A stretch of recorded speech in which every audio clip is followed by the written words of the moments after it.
Olá, pessoal. Espero que todos estejam bem. Na aula de hoje, a gente vai falar sobre conjuntos. E são conjuntos que vocês aprenderam na escola mesmo. Inclusive, o comecinho eu vou passar bem rapidinho. Então, conjunto para gente, coleção de elementos. Em conjuntos, a ordem dos elementos é irrelevante ou a ordem dos elementos não importa. Em um conjunto, só existe uma ocorrência de cada elemento. A gente pode chamar de pertinência a verificação, por exemplo, que x pertence a A. E aí, reparem, né? X pertence a A, 37 pertence ao conjunto X. Bom, a resposta para essa pergunta possui um valor lógico, verdadeiro ou falso. E, na verdade, a aula de hoje vai ser para a gente juntar o que a gente conhece de lógica de predicados para falar de conjuntos. E essa união, né, a base dessa união vem toda aqui da pertinência possuir valor lógico. Vocês vão perceber um pouquinho mais. Cardinalidade, esse símbolozinho aqui é para conseguir o tamanho do conjunto, o número de elementos de um conjunto. E a gente conhece o conjunto vazio, né, um conjunto especial, que pode ser representado ou por abre e fecha chaves ou por aquele símbolo do vazio. E o vazio é um único conjunto com cardinalidade ou com tamanho zero. Continuando aqui as definições, a gente vai aprender a descrever os conjuntos de três maneiras diferentes. A primeira é a mais fácil, é a enumeração, onde eu simplesmente listo os elementos do conjunto. Por exemplo, esse conjunto V é o conjunto das vogais, ele tem os elementos A, E, I, O, U. P, conjunto dos pássaros. X, conjunto 2, 4, 6 e 8. J é um conjunto vazio. E L é um conjunto onde eu tenho um elemento 1 na primeira posição e o elemento tem um conjunto aqui nessa posição, na segunda posição, tá?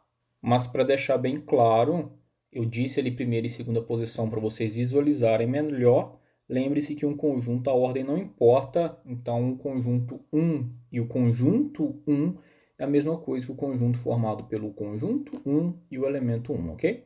E o tamanho desses conjuntos ou a sua cardinalidade? É só contar o número de elementos. Conjunto V tem tamanho 5, P tamanho 3, X tamanho 4, J tamanho 0 e L tamanho 2.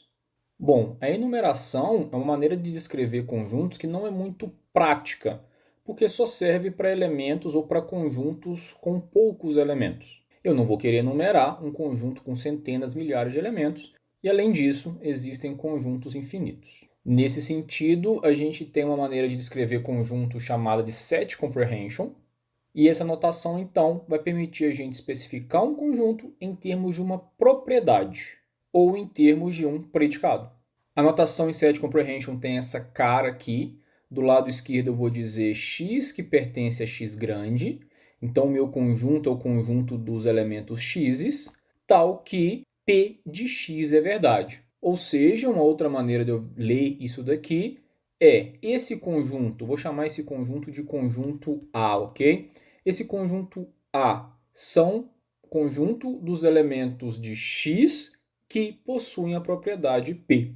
Adiantando, para eu verificar a pertinência de um conjunto definido por set comprehension, ou seja, y vai pertencer a esse conjunto aqui, se y pertencer a esse conjunto x e, ao mesmo tempo, P de y for verdade. Reparem que o que eu fiz é pegar a notação de set comprehension e substituir. Vamos ver exemplo. Conjunto dos números naturais pares. Bom, esse conjunto vai ser formado pelos elementos ou pelos x, que pertencem num primeiro momento ao conjuntos naturais. E mais do que isso, esse x tem que ser par. Pessoal, perceba que eu tenho um predicado aqui do lado direito do set comprehension, da notação de set comprehension. E aí, qual é o predicado que diz que um número é par? A gente já viu isso, a gente viu isso em prova de teoremas. Um número é par se existir um k, tal que x é igual a 2k. E aí fica assim a notação, conjunto P é formado dos elementos do conjunto natural, tal que existe um k, k pertence aos naturais também, e x é igual a 2k. Então percebam, como é que eu sei que 6 pertence àquele conjunto P? Regrinha da pertinência. Eu vou pegar a definição de set comprehension no conjunto P e eu vou trocar x pelo número 6, no caso aqui.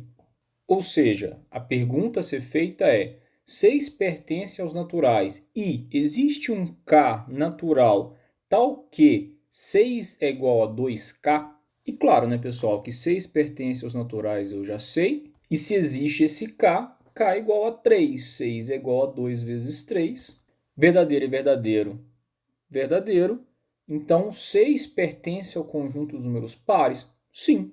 Para a gente pensar, o que aconteceria se eu tentasse verificar se o 7 pertence aos números pares? Eu não vou reescrever, mas o 7 pertence aos naturais? Verdadeiro. Mas existe um K tal que 7 é igual a 2 vezes K? Isso é falso, né? Verdadeiro e falso, falso. Então, só pela definição ou por essa notação de set comprehension, eu consigo definir ou eu consigo verificar quais são os elementos que pertencem ou não pertencem ao conjunto em questão. E claro, usando lógica de predicados. Bom, o conjunto T é o conjunto dos elementos que é múltiplo de 3, e aí é bem fácil fazer, né? No lugar aqui do x é igual a 2k, substitua para x é igual a 3k e o resto do exercício fica igual. E, pessoal, olha que curioso. Esse daqui é chamado do paradoxo do barbeiro e diz o seguinte: em uma cidade existe apenas um barbeiro e este faz a barba de todos que não fazem a própria barba, e somente destes. O barbeiro, ele faz a sua própria barba? Bom, é interessante que vocês deem uma pausa no vídeo e tentem resolver isso por vocês mesmos. Pensem no que aconteceria se o barbeiro fizesse a própria barba e o que aconteceria se ele não fizesse. Mas aqui está a resposta, né? Se o barbeiro ele não faz a própria barba, ele deveria fazê-la. O barbeiro não faz a barba de quem não faz a própria barba? Ok, então o barbeiro faz a própria barba. O problema é, pela definição, o barbeiro só faz a barba de quem não faz a própria barba. Pessoal, a gente tem aqui um paradoxo. Paradoxo é uma definição ou uma proposição que não tem solução. Quer dizer, o barbeiro faz sua própria barba, se for verdadeiro leva uma contradição, mas se for falso leva uma contradição também. E esse paradoxo do barbeiro, na verdade, é um exemplo de uma gama de paradoxos chamado de paradoxo de Russell. Basicamente, esse paradoxo vai acontecer quando eu criar um conjunto S, que é formado pelos conjuntos X, tal que X não pertence ao próprio X. E aqui embaixo está a explicação, né? Quer dizer, a pergunta é: S pertence ao próprio S? Se ele pertence, pela definição, ele não deveria pertencer, contradição. Então, S não pertence ao próprio S. Pela definição, S deveria pertencer, contradição de novo. Bom, a gente não vai entrar em muitos mais detalhes ou falar muito mais de paradoxos na disciplina, mas é interessante eu mostrar isso aqui para vocês tomarem um cuidado, tá? Set comprehension é uma definição muito poderosa, porém, cuidado para vocês não caírem nesse tipo de paradoxo. A boa notícia é que é bem raro cair nesse paradoxo. Bom, a terceira e última maneira da gente descrever conjuntos que a gente vai ver na disciplina é a chamada maneira recursiva. Lembra de definições recursivas em programação, né? O exemplo clássico é o fatorial. Fatorial de um número x qualquer é x menos 1 fatorial vezes o próprio x. Ou seja, para eu calcular x fatorial, eu preciso calcular x menos 1 fatorial e assim sucessivamente. Assim como na recursão da programação, a gente vai ter o chamado caso base e os chamados passos recursivos. Os casos base sempre são afirmações simples, por exemplo, 1 pertence a S. E os passos recursivos vão ter essa cara aqui, para todo x, se x pertence a S, então, por exemplo, x mais 1 pertence a S. Aqui, pessoal, o nosso conjunto S que está sendo definido é o conjunto dos números naturais, eliminado o zero. Como assim? Eu sei que 1 pertence a S, e eu sei disso pelo caso base, e pelo passo recursivo, se 1 pertence a S, então 1 mais 1 pertence a S, que é o 2. E o passo recursivo eu posso executar, de certa forma, várias e várias vezes. Então, se o 2 pertence a S, o 2 mais 1 pertence a S, e assim sucessivamente. Eu costumo dizer que definições recursivas são definições construtivas. Eu começo do caso base, do primeiro elemento e eu consigo uma formulinha, uma maneira de eu criar os próximos elementos. E essa última aqui, que é a regra de fechamento, é uma formalidade, tá? Normalmente nem aparece nos exercícios. Mas todos os elementos desse conjunto que você está criando podem ser obtidos a partir das regras anteriores. Na verdade, essa regra de fechamento é para você verificar se você construiu a sua definição recursiva de maneira apropriada. Se você queria que o número 132 aparecesse no seu conjunto S, então você deve ser capaz de obtê-lo pelo caso base e pelos passos recursivos. Você pode executar esses passos recursivos várias e várias vezes. Bom, vamos ver alguns exemplos aqui, né? O primeiro é o conjunto dos números naturais, ou conjunto N.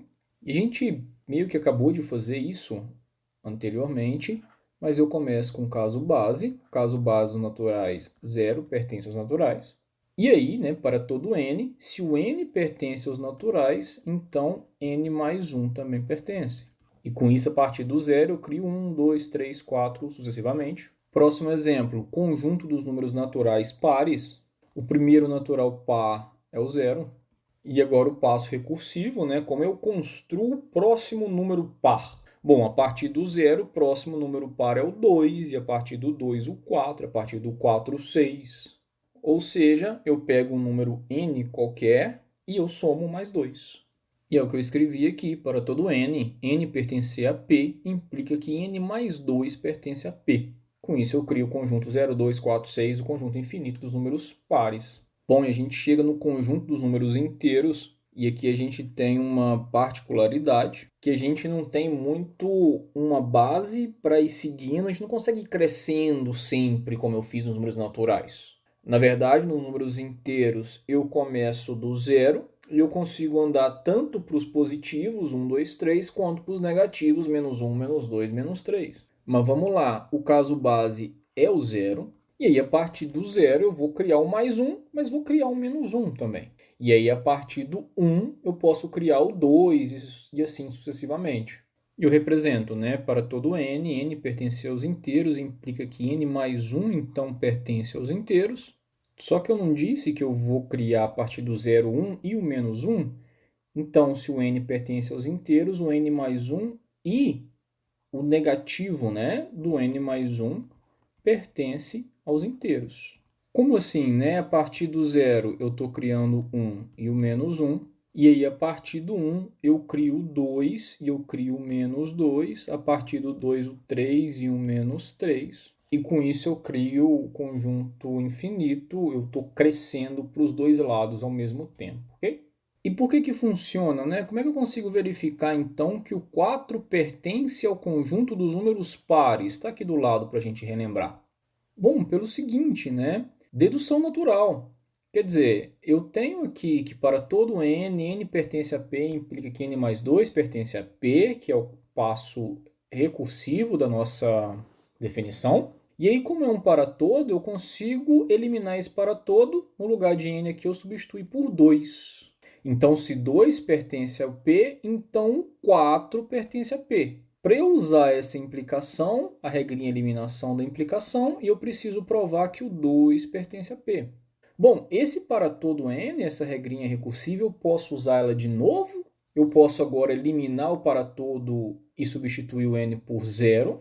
E aí, se 0 pertence a P, então 2 pertence a P. E claro, eu posso dizer que 0 pertence a P, porque é o nosso caso base, então identidade. Por eliminação da implicação, o 2 pertence a P. Por eliminação da implicação, o 4 pertence ao P. E claro, isso funciona para o 6, para o 8, para o 10, para qualquer número par. A diferença é que essa árvore vai ficar cada vez maior. Então percebam, né? Eu disse que a definição recursiva é uma definição construtiva. Isso quer dizer que para eu verificar, por exemplo, que o 10 pertence aos pares, eu vou precisar construir o 0, depois o 2, depois o 4, o 6, o 8, até chegar no 10. E para verificar se o 1000 pertence a P, eu tenho que criar todo mundo antes dele. Percebam então que se eu quiser calcular computacionalmente, né, por exemplo, a pertinência de um conjunto definido recursivamente é mais cara ou mais complexa de se fazer do que de um conjunto definida por set comprehension. Porque eu tenho que gerar todos os elementos do conjunto. Em set comprehension eu só verifico aquele predicado se é verdadeiro ou falso. E é também por esse motivo que a gente vai falar daqui para frente somente de set comprehension. Mas não se esqueça dessas definições aqui recursivas, porque a gente precisa disso e a gente volta nisso